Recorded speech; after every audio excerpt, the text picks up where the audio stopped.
வந்து என்ன கொஷின் கொடுத்துருக்காங்க அப்படின்னா X squared plus x minus 2 equal to 0 அப்படின்றது இந்த பேர் என்ன, இது வந்து ஒரு சமன்பாடு. இந்த சமன்பாடுக்கு தீர்வு கண்டுபிடிக்கணும். தீர்வுனா என்ன அர்த்தம் அப்படின்னா, இப்போ எக்ஸு இருக்கு, எக்ஸு அப்படின்னா ஒரு கிராஃபில் என்ன வரும், எக்ஸுன்னு ஒன்று வரும், ஒய்ங்கிற 2 பாயிண்ட் வரும். இப்போ அந்த 2 பாயிண்டில் எக்ஸுக்கு ஒரு மதிப்பு இருக்கும், அதுக்கு சமமான ஒய்க்கு ஒரு மதிப்பு வரும். அதை தான் கண்டுபிடிக்கணும். அப்போ இதோடைய தீர்வு அப்படிங்கிறது, இப்போ எக்ஸோட மதிப்பு வந்து 0 அப்படின்றா அதுக்கு சமமான ஒய்யோட மதிப்பு என்ன அப்படின்னு நம்ம கண்டுபிடிக்கணும். இப்போ என்ன கொடுத்துருக்காங்க, இப்போ இது எல்லாத்தையும் இது ஈக்குவல் டு 0 கொடுத்துருக்கோம், நம்ம எக்ஸுன்றதை நம்ம நினச்சிக்குவோம் எப்போவுமே. அப்போ x squared plus x minus 12 equal to எக்ஸுன்னு தான் நம்ம வச்சுக்கிறோம். இப்போ இது எல்லாத்துக்கும் எக்ஸ் எல்லாத்துக்கும் ஒரு மதிப்பு எடுத்துக்கிட்டே வரணும். அப்போ என்னென்ன மதிப்பு எடுப்போம், நம்ம கிராஃபில் பொதுவாக -4 எடுத்துக்குவோம், அப்புறம் -3 -2 -1 0 1 2 3. அப்போ இது எல்லாமே எக்ஸுக்கு நம்ம எடுக்க போகிற மதிப்புகள். இப்போ இது என்ன பண்ணிக்கலாம், இதெல்லாம் எக்ஸுன்னு வச்சுக்கலாம். சரியா, முதல்ல என்ன கொடுத்துருக்காங்க, எக்ஸ் ஸ்கொயர்டு கண்டுபிடிக்கணும். அப்போ அடுத்த ஸ்டெப்பில் முதல்ல சமன்பாட்டில் உள்ள நமக்கு இது என்ன, எக்ஸ் ஸ்கொயர்னு என்ன அர்த்தம், இது வந்து எல்லாமே எக்ஸு, உள்ள ஒவ்வொன்றுமே எக்ஸு, இதுக்கு எக்ஸ் ஸ்கொயர்டு கண்டுபிடிக்கணும். அப்போ 4 ஸ்கொயர்டு -4 ஸ்கொயர்டு அப்படின்னா -4 × -4ன்னு பெருக்கிக்கிறோம் அப்படின்னு. இப்போ 16. இந்த மைனஸ் ஸ்கொயர் பண்ணும்போது மைனஸ் வந்து ப்ளஸ்ஸாக மாறிடும். இதே 3ங்கிற போது -3 ஸ்கொயர் வந்து 9, 2 ஸ்கொயருங்கிறது 4, 1 ஸ்கொயருங்கிறத -1 × -1 தான் அர்த்தம். அப்போ இதே பெருக்கிட்டோம்னா 1 0. இதே நம்பர் தான் திருப்பி இருக்கும், 1 4 9 16 1.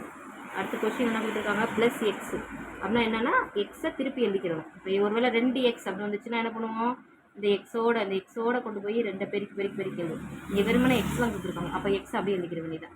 எக்ஸுக்கு என்ன -4 -3 -2 -1 0 1 2 3 4. அடுத்த சமன்பாட்டில் -12 கொடுத்துருக்காங்க. -12 வந்து காமன். இப்போ இதில் நமக்கு எந்த வேல்யூ டிஃப்ரென்ஸ் பண்ண மாட்டோம், அதை அப்படியே எழுதிட வேண்டியது. -12 எல்லாத்துக்குமே -12 போட்டுருவோம். இப்போ என்ன பண்ண சொல்லியிருக்காங்கன்னா, எக்ஸ் ஸ்கொயரையும் எக்ஸை கூட்டு அப்படின்னா என்ன அர்த்தம், இதையும் கூட்டுன்னு அர்த்தம். அதோடைய இந்த நம்பரை கழிச்சு விடு அப்படின்னு அர்த்தம். அப்போ என்ன பண்ணுவோம், இது 2ஐயும் கூட்டிக்கிடுவோம், அப்புறம் அதுலேருந்து இதை கழிப்போம். இப்போ என்ன, இப்போ குறியை நம்ம கூட்டல் கழித்தல் என்ன பண்ணணும்னா முதல்ல வந்து குறியை பார்க்கணும். இங்கே கூட்டல் 16 இருக்குது, இங்கே கழித்தல் 4 இருக்குது. அப்போ குறியில் வச்சு தான் நம்ம கணக்கு பண்ணணும். இப்போ 16லேருந்து 4 கழித்தல், அப்போ என்ன ஆயிரும், 16 கழித்தல் 4ங்கிற போது இந்த இடம் வந்து 12 இது என்ன சிம்பிள், பெரிய நம்பரோட குறியத்தை நம்ம போடுவோம் கொண்டு வந்து. அப்போ இது +12. அதுக்கப்புறம் என்ன பண்ணணும், வர்ற ஆன்சரோட இந்த -12 பண்ணணும். அப்போ அதோட -12. அப்போ என்ன ஆயிருதுன்னா -12 +12 சேர்ந்து 0ன்னு ஆச்சு. அப்போ இந்த இடத்துல இதை ஈக்குவல் டு ஒய்ன்னு வச்சுக்கிறோம். ஃபஸ்ட்டு ஸ்டார்டிங்கில் சொன்னோன்னா ஒரு சமன்பாட்டை எடுத்தோடனே ஒய்ன்னு வச்சுக்குவோம். அப்போ ஒய் ஈக்குவல் டு நமக்கு என்ன கழிச்சிருக்கு ஆன்சர், இங்கே 0. அடுத்ததில் என்ன பண்ணுவோம், அதே மாதிரி தான் இதை 2 பண்ணணும். 9 3 இங்கே என்ன இருக்குது, கூட்டல் இருக்குது, இங்கே கழித்தல் இருக்குது. அப்போ அதை கழிக்கும் போது 9ல் 3 போச்சுன்னா 6. அப்போ 6ஓட குறி என்ன வரும், +6 வந்துடும். கீழே -12 இருக்குது. அப்போ என்ன பண்ணுவோம், கூட்டல் கழித்தல் தான் இருக்குது. அப்போ அது மறுபடியும் கழிக்கணும். அப்போ வந்து ஆன்சர் வரும் 6ன்னு வரும். இதில் பெரிய நம்பர் எது, 12. 12ஓட குறி மைனஸ், அப்போ -6ன்னு வந்துடுங்க. அடுத்து இங்கே என்ன ஆகும், இது ரெண்டுமே இதை ஒருவேளை இப்படி கூட்டலைன்னா இது 2 கூட கூட்டிக்கலாம். இப்போ என்னது, மைனஸ் சமமான குறி தானே, அப்போ இது 2 கூட்டிடலாம் டேரெக்டாகவே. 14ல் ஒரு 4 போக 10, அப்போ -10 இப்படி போடலாம். நமக்கு இப்போ நம்ம புரிஞ்சிருச்சு அப்படின்னா ஈஸியாக போட்டுக்கலாம். இப்போ இது என்ன ஆகும், மைனஸ் ப்ளஸ் இது 0 ஆகிடும். அப்போ -12 அது போட்டுக்கலாம். இங்கே என்ன ஆயிடுது, இதுவும் -12. அடுத்து நாம் இங்கே 2 கழிச்சிடும், அப்போ -10. இங்கே என்ன ஆயிரும், இங்கே ஒரு 6, அப்போ -6. இங்கே என்ன ஆயிடுது, 12, இங்கே 0 6, இங்கே ஒரு 20 -12, அப்போ 8 +8 வரும். இப்போ இது மாதிரி தான் ப்ளஸில் வரப்போகுது. அப்போ இது 2ஐயும் சேர்த்து எழுதணும். அப்போ இது நம்ம படைச்சிருக்க தீர்வுகள். இப்போ தீர்வுகள் எதுனா எப்படி எழுதணும், எனவே அப்படின்ட்டு x, y அப்படின்னு போட்டுட்டு அதில் என்னென்னலாம் வருது, முதல்ல -4, 0 -3, -6 -2, -10 -1, -12 இங்கே ஒன்று ஒன்றா போட்டே வர வேண்டியது எல்லாமே.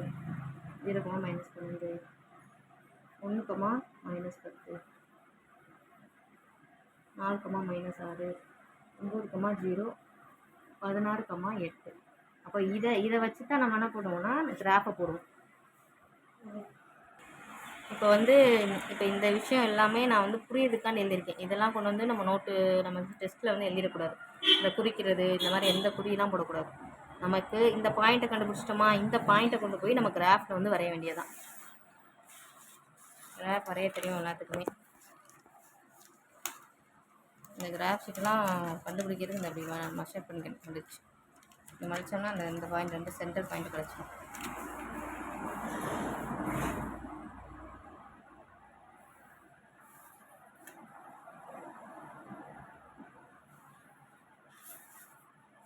இதுக்கு பேர் என்ன ஸ்டூடெண்ட் சொல்லுமா? இதுக்கு பேர் என்னம்மா?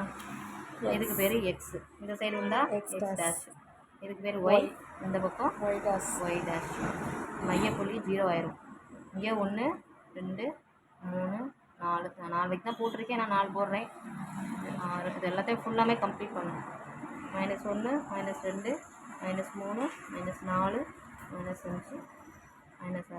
என்னென்னா எக்ஸுக்கு இப்போ எக்ஸுக்கு -4லேருந்து +4 வரைக்கும். அப்போ நம்மளோட படம் இந்த 4லேருந்து இந்த 4க்குள்ளே தான் இருக்கும். ஒரு கர்வு வந்து வரும். அப்போ அதில் வந்தால் தான் நம்ம போட்டிருக்க படம் வந்து கரெக்டாக வரும்.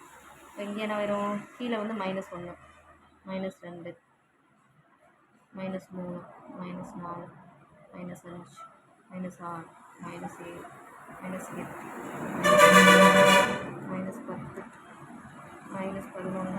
-12. இப்போ 12 வந்திருக்கு. நம்ம சென்டராக எடுக்கும்போது 12 இங்கே வருது. ஒருவேளை நமக்கு மேலே வந்து என்ன வருது? +8 வரைக்கும் தான் வருது. அப்போ இந்த கோட்டை கூட கொஞ்சம் 2 ஸ்டெப் மேலே ஏற்றி கூட போட்டுக்கலாம். அது ஒரு பிரச்சனை வராது. 1 2 3 4 5 6 7 8 9 10 11 12 13. சரி, அடுத்து என்னது? இது எழுதி முடிச்சோன்னே முக்கியமானது வந்து ஸ்கேல் எழுதிடணும். தமிழ் இல்லைம்மா, கரெக்டா? இது எப்படி எழுதணும்னா எக்ஸ் அச்சு இருக்கா? எக்ஸ் அச்சில் ஒரு யூனிட்டுங்கிறது எவ்வளோன்னு எழுதணும்? ஒரு அலகு ஈக்குவல் டு எத்தனை? 1 சென்டிமீட்டர். ஒன்று தானே குறிச்சிருக்கோம். அப்போ 1 சென்டிமீட்டர். அதே மாதிரி ஒய் அச்சு அதே மாதிரி தான். ஒய் அச்சு ஒரு அலகு 1 சென்டிமீட்டர்.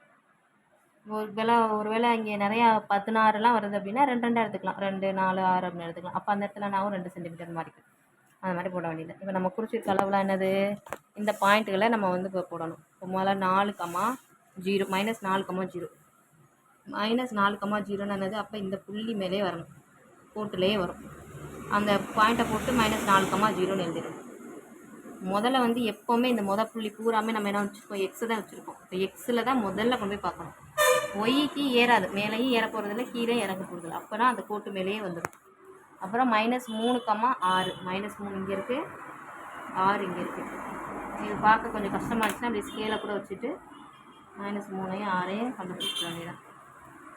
-3, -6. அப்புறம் -2, -10 இங்கே இருக்குது. -2, -10. -1, -1, -12 இங்கே வருது. -1, -12. அடுத்து 0, 12. அப்போ 0ன்ற போது இந்த இடம் தான் எக்ஸில். 0 வந்து எக்ஸை பார்ப்போம். இது 0. அப்போ மறுபடியும் என்னது? 12 இந்த இடத்துக்கு வந்துடும். மறுபடியும் 0, -12 இதே இடத்துக்கு வந்துருக்கும். அப்போ இது 2 இது சேமாக தான் இருக்குது. அப்போ நம்ம இதை கேர்வ் வளைச்சி போட இப்படி ஒரு வளைவு போட்டுக்க வேண்டியதான். அடுத்து 1, -10 1, -10 1,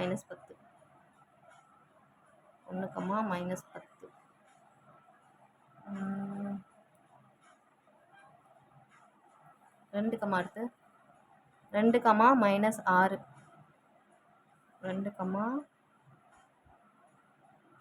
-6. அடுத்து 3, 0. 3 வந்து 0க்கு மேலே குறிக்கணும். 3, 0. அடுத்து 4, 8. 4ல் வந்து 8 இங்கே இருக்குது. இந்த இடத்துல வந்து 4, 8. இதுக்கு வேணால் நம்ம எல்லாத்துக்கும் ஒரு பேர் வேணால் கொடுத்துக்கலாம். ஒருவேளை இப்போ நம்ம 8 9 புள்ளி இருக்கா, எல்லாத்துக்கும் ஏபிசிடின்னு கூட கொடுத்துக்கலாம். A B C இப்படி கொடுத்தும் எழுதலாம், அது வந்து நம்ம விருப்பம் தான். கொடுக்காம வெறுமனே பாயிண்ட் எழுதினாலும் தப்புலாம் போட மாட்டாங்க. அப்புறம் சிடிஇ எஃப் ஜி ஹெச் ஐ இது அந்த பாயிண்ட்டு கூட நம்ம பேர் வச்சுக்கலாம் ஒரு பாயிண்ட்டுக்கு. அடுத்து என்ன பண்ண போகிறோம், இப்போ இது எல்லாத்தையும் ஒரு வளைவாக வந்து மேக் பண்ண வேண்டியது. முதல்ல இந்த இடத்துலேருந்து மேக் பண்ணிடுவோம். எப்படி இருக்குது, இதுவும் வந்து ஒரு வளைவு தான். அப்போ என்ன ஆகும், இங்கேருந்து ஏறி இறங்க போகுது. அப்போ ஏதோ ஒரு புள்ளியில் கீழே வந்து முடிஞ்சு மேலே போயிடும். இந்த இடம் தான் இப்படி தான் ஆரம்பிக்கணும். அதுக்கப்புறம் இங்கேருந்து இந்த புள்ளிக்கு இது அப்படியே ஒரு வளைவை அப்படியே நம்ம வளைவு மாதிரி அப்படியே போட்டுக்க வேண்டியது. அது மாதிரி இந்த புள்ளிகளை இப்படி சேர்த்துற வேண்டியது. இந்த வளைவுலாம் இன்னும் கொஞ்சம் பெர்ஃபெக்டாக போடணும். நம்ம கோனால் போட்ட மாதிரி ஸ்டூடெண்ட்டு கோனலாக போட்டுறக்கூடாது. போட்டு முடிச்சிங்கன்னா இது கிராஃப் முடிஞ்சுது. இது என்ன கொஷின் அப்படின்னா, வெறுமனே ஒரு கொஷினை கொடுத்து ஒரு சமன்பாட்டை கொடுத்துட்டு தீர்வு காண்க அப்படின்னு சொல்லி வரைபடம் மூலம் தீர்வு காண்க அப்படின்னா, ஏதோ இந்த எக்ஸோட மதிப்புகளுக்கெல்லாம் 0 1 2 போட்டு ஒய்க்கு ஒரு வேல்யூ கண்டுபிடிச்சிட்டு அதை வந்து நம்ம ஒரு கிராஃபில் போடணும். இது மொதல் டைப்பு. இதுக்கு மேலே ரெண்டாவது டைப்பில் ரெண்டு இந்த சமன்பாடு வரும். அது வேறு மாதிரி செய்யணும். முதல்ல வந்து இந்த சம்ம செய்யுங்க. இதில் ஒரு 2 மாடல் போட்டு அனுப்புவேன்.